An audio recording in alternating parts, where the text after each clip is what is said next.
Bismillahirrahmanirrahim. Assalamualaikum warahmatullahi wabarakatuh. Baik, hari ini kita akan melanjutkan pembelajaran kita. Materi yang akan kita pelajari hari ini adalah mulakhasut tarakib, kesimpulan tata bahasa.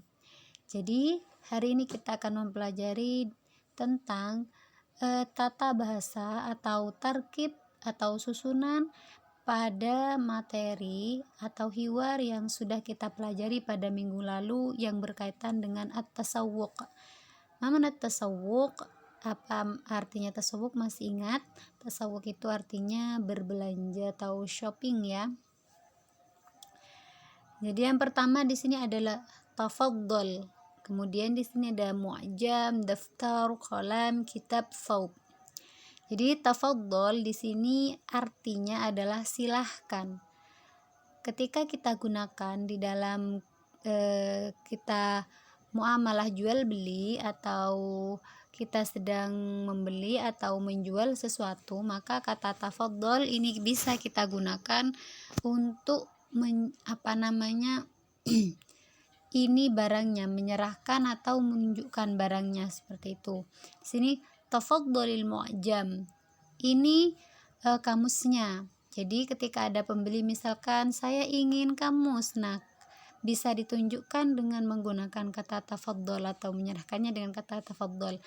Tafaddalil mu'jam. Silakan, ini adalah kamusnya. Tafaddalid daftar. Silakan, ini adalah buku tulisnya. Di sini tafaddal ya diberi di kasroh karena seperti yang pernah saya katakan bahwa ketika sukun mau diharokati di dalam bahasa Arab itu ada kaidahnya as-sakinu idza hurrika bil kasri. Apabila sukun ingin kita harokati maka diharokati dengan kasroh. Jadi tafaddali seperti itu. Kalau kita mengucapkannya kepada orang laki-laki. Kalau kepada orang perempuan masih sama, yakni dikasih ya di belakangnya, tafaddali al-mu'jam. Jadi orang yang sedang kita ajak bicara itu adalah perempuan, seperti itu. Tafaddal daftar, tafaddalil qalam, tafaddalil kitab, tafaddalil thawb. Jadi di sini menunjukkan atau ini adalah mu'jam yang diinginkan oleh pembeli, seperti itu. Biasanya pembeli itu akan mengucapkan pertama kali, misal ingin kamus, uridul mu'jam min fadlik, seperti itu, saya ingin kamus. Kemudian oleh pedagangnya dijawab tafaddalil mu'jam. Nah, ini silahkan kamusnya, seperti itu. Kemudian di sini ada uridu.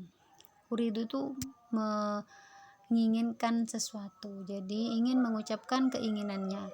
Uridu kitabal qiraah, saya ingin buku teks, buku bacaan. Uridu kitabal qawaidi, saya ingin buku qawaid. Dan uridu tabaqal bayd, sekotak telur, ulbatal milhi, sekotak garam. Kemudian di sini yang ketiga adalah bikam. Bikam di sini digunakan untuk menanyakan harga daripada barang yang akan kita beli. Misal, bikamil komis, komis atau kemejanya berapa? Harganya berapa? Bikamil thawbu, bajunya berapa? Bikamil kitab, bikamil mi'taf. Mi'taf itu jas hujan, jas seperti itu dah. Bikamil mu'jam. Jadi kalau kita ingin membeli sesuatu kemudian kita ingin bertanya tentang harganya, maka menggunakan kata-kata bikam. Misal kita ingin membeli, terserah, misal kita ingin membeli rumah atau membeli bolpen atau membeli apa saja, maka menggunakan kata-kata bikam. Kemudian yang keempat ini ada kata tunjuk, hadza untuk benda laki-laki atau hadhihi untuk benda perempuan. Maksudnya perempuan itu adalah muannats yang biasanya ditandai dengan tak marbutoh. Kalau hadza itu tanpa tak marbutoh ya. Misal, hadza kitabul qiraah, ini adalah buku bacaan. Hadhihi, nah itu juga hadhihi Ulbatul milhi, di sini ulbah ada tak marbutahnya, kitab tidak ada tak marbutahnya. Maka di sini bendanya adalah muzakkar dan ulbah bendanya muannas karena ada tak marbutahnya. Maka kata tunjuknya menggunakan hadhihi, sedangkan yang muzakkar menggunakan kata tunjuk hadza. Kemudian yang kelima, ayyu. Di sini ada ayyu. Ayyu ini adalah apa artinya? Jadi ayyu di sini menanyakan tentang jenis. Misal di sini, ayyu mu'jamin turidu, kamus apa yang kamu inginkan. Jadi dia menanyakan tentang jenis ayyu ya. Ayyu qamisin turidu, kemeja apa yang kamu inginkan.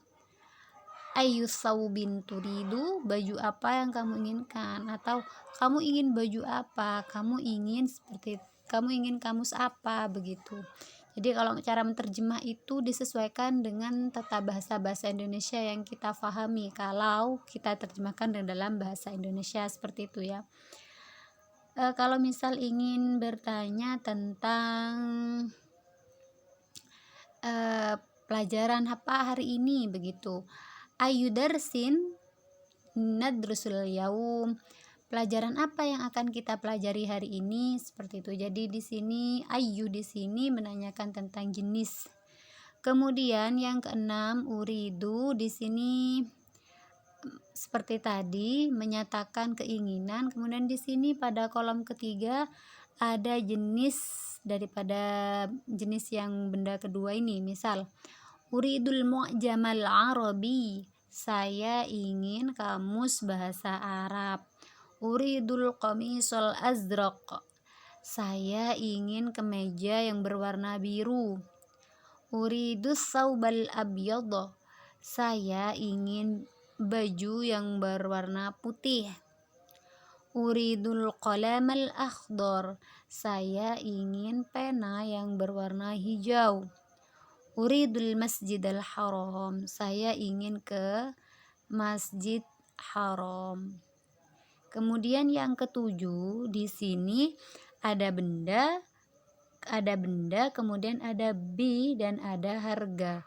Jadi di sini ini merupakan jawaban dari pertanyaan tadi yang menanyakan harga bikam. Misal bikamil qamis, komisnya atau kemejanya harganya berapa, maka cara menjawabnya di sini menggunakan bi karena tadi bi kam di situ adalah tanda tanya kata tanyanya, maka bi-nya itu bisa digunakan untuk menjawabnya. Al-qamisu bi 20 rialan, kemejanya harganya 20 rial. As-saubu bi 30 rialan, bajunya harganya 30 rial. Kalau dalam rupiah juga boleh, misalkan harga kemejanya itu 50.000 misalkan.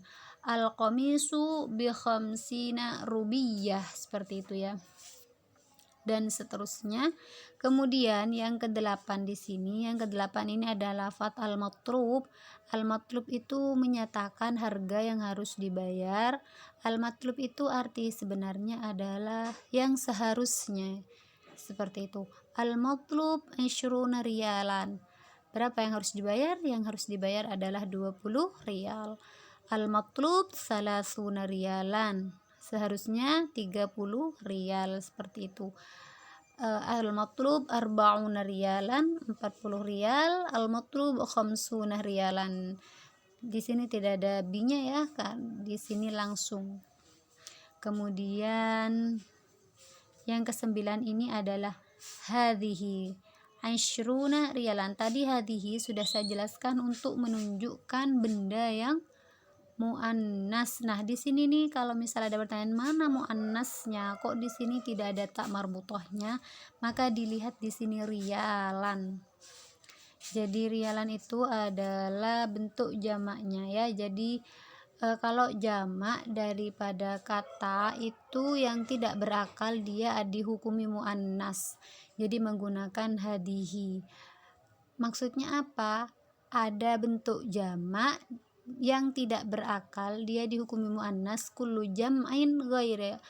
kullu jam'in ghairi akilin muannasun mufradun. Setiap jamak yang tidak berakal dihukumi muannas. Misal contoh, ada kata babun, pintu. Babun itu tidak ada tak marbutohnya, dia adalah mudzakkar. Kemudian ketika bentuk jamaknya, jamak itu adalah banyak, abwabun artinya itu banyak pintu, maka abwabun di situ hukumnya sudah menjadi muannas. Maka ketika memberikan isim isyarah atau kata tunjuk, maka menggunakan kata hadihi. Hadihi abwabun, tidak lagi menjadi hadza, karena abwabun itu sudah dihukumi muannas. Alasannya apa? Karena kullu jam'ain ghairi akilin muannasun mufradun. Setiap jamak yang tidak berakal itu dihukumi muannas, karena babun itu tidak berakal ya. Nah, sekian dari penjelasan daripada mulakhasut tarakib, kesimpulan tata bahasa yang ada pada materi at-tasawwuq. Syukron ala husni ihtimamikum jami'an. Assalamualaikum warahmatullahi wabarakatuh.